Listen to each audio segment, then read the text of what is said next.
నమస్కారం NS news కి స్వాగతం నా పేరు ఉషా ముందుగా ముఖ్యాంశాలు మాజీ ఎమ్మెల్యే దుర్గం చిన్నయ్యపై అనుచిత వ్యాఖ్యలు ఖండిస్తున్న నేతకాని సంక్షేమ సంఘం నాయకులు మాజీ ఎమ్మెల్యే దుర్గం చిన్నయ్యపై మాల గురిజాల గ్రామానికి చెందిన గోమాస శ్రీకాంత్ అనుచిత వ్యాఖ్యలు చేయడాన్ని ఖండిస్తున్నట్లు నేతకాని సంక్షేమ సంఘం రాష్ట్ర నాయకులు వెల్లడించారు. గురువారం రోజు టేకుల బస్తీలోని బెల్లంపల్లి ప్రెస్ క్లబ్ కార్యాలయంలోని సమావేశంలో రాష్ట్ర నాయకులు కలరి నర్సయ్య, గోమాస రాజంలు మాట్లాడుతూ ఈ సందర్భంగా వ్యాఖ్యలు మాట్లాడిన గోమాస శ్రీకాంత్ మాజీ ఎమ్మెల్యే చిన్నయ్యకు బేషరతుగా క్షమాపణ చెప్పాలని, లేని పక్షంలో అతని ఇంటి ముందు ధర్నాన్ని చేపడతామని హెచ్చరించారు. గోమాస శ్రీకాంత్ బేషరతుగా దుర్గం చిన్నయ్య మాజీ ఎమ్మెల్యే గారికి క్షమాపణ చెప్పాలని కోరుతా ఉన్నాం. కేవలం ఎక్కడిదో ఒక సమస్య కోసం మాలగుర్జ భూమి కోసం కాంగ్రెస్ ప్రభుత్వం మీ అండనే ఉంది. ఎమ్మెల్యే మీ ఓడే ఉన్నాడు, ఎంఆర్ఓ మీ ఓడే ఉన్నాడు, ఎస్ఐ కూడా ఉన్నాడు. ఇంకా దాన్ని వాళ్ళిద్దరు కలిసి పరిష్కారం చేసుకోక దాంట్లో దుర్గం చిన్నయ్యని లాగి తప్పుడు ఆరోపణ చేయడం శ్రీకాంత్ సరైనది కాదనే విషయాన్ని గుర్తు చేస్తూ ఉన్నాం.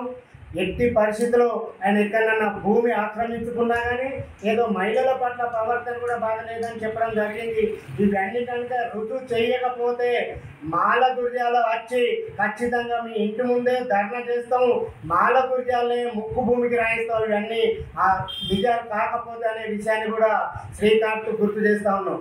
కాబట్టి ఎప్పటికైనా దుర్గం చిన్నయ్యకు క్షమాపణ చెప్పకపోతే తీవ్ర పరిణామాలు ఎదుర్కోవాల్సి వస్తుందనే విషయాన్ని గుర్తు చేస్తూ ఖచ్చితంగా శ్రీకాంత్ ఖబర్దార్, అసలు ఎక్కడి విషయం మాకు తెలుసు.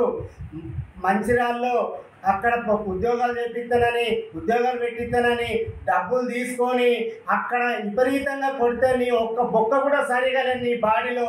అక్కడికి వెళ్ళి పారిపోయి మాలగుర్జాల వచ్చిన విషయం మతి మరిచినవా? కాబట్టి ఎమ్మెల్యేపై ఆరోపణ చేయడం సరైనది కాదనే విషయాన్ని గుర్తు చేస్తూ మరొకసారి క్షమాపణ చెప్పాలని కోరుతా ఉన్నాం. శ్రీకాంత్ అనే అతను మాజీ ఎమ్మెల్యే దుర్గం చిన్నయ్యని దుర్భాషలాడి మాట్లాడడం జరిగింది. దానికి అతను బేషరతుగా క్షమాపణ చెప్పాలి. క్షమాపణ చెప్పకపోతే బాగుండదు. అతను సాయంత్రం వరకు క్షమాపణ చెప్పాలి. అతనికి తెలివి ఉన్నది, తెలివి లేదంటలే మేము. తెలివి ఉంటే ఏం చేయాలి? అతని ఎంఆర్ఓ ఆఫీస్ పోవాలి, పోలీసుల దగ్గర పోవాలి, ఎమ్మెల్యే దగ్గర పోవాలి. వాళ్ళ దగ్గర పోయి ఎవరి తప్పు ఎవరికి ఏంటి అనేది చూడాలి. కానీ దుర్గం చిన్నయ్య దీన్నంతా చేస్తాడు, ఎంపీపీ చేస్తాడు అనేది అనకుండా అతను దుర్భాషలు ఆడటం బాగలేదు. కాబట్టి అతను ఖబర్దార్. శ్రీకాంత్ గారు మీకు చెప్తున్నాం, ఇప్పటి వరకన్నా మీరు క్షమాపణ చెప్పకపోతే మీ ఇంటి దగ్గర వచ్చి మేము ధర్నా చేయడానికి సిద్ధంగా ఉన్నాం.